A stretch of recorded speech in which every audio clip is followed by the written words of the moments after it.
கோவிலுக்கு போறப்போ வாசலில் நிற்கும் இந்த கடுமையான சிலைகள் யாரு தெரியுமா? இவங்களுக்குத்தான் துவாரபாலர்கள்னு பேரு. துவாரமன்னா வாசல், பாலகரன்னா காப்பவர், அதாவது கோவிலின் வாயிலை காக்கும் தெய்வீக காவலர்கள். சைவ கோவில்களில் இவர்களை துவாரபாலர்கள் என்றே அழைப்பாங்க. சில இடங்களில நந்தி, வீரபத்ரர் மாதிரி சிவபெருமானின் காவலர்களோட சக்தியோடு இவர்களை இணைச்சு பார்ப்பாங்க. அம்மன் கோவிலுக்கு வந்தா இவர்களை துவாரபாலகிகள் அல்லது வீரபாலர்கள்னு அழைப்பாங்க.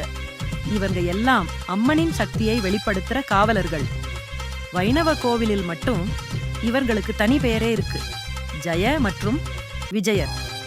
வலிமையான உடல், கையில் ஆயுதம், முகத்தில் கடுமை, இது எல்லாம் நம்மள காக்கிற சின்னம்தான். கோவிலுக்குள் செல்லுவதற்கு முன்னாடி இவங்களை வணங்குறது நம்மள இருக்கும் அடக்கம் மற்றும் பக்தியை வெளிப்படுத்தும். அதனால அடுத்த தடவை கோவிலுக்கு போறப்போ வாசலில நிற்கும் துவாரபாலர்களையும் மறக்காம வணங்குங்க.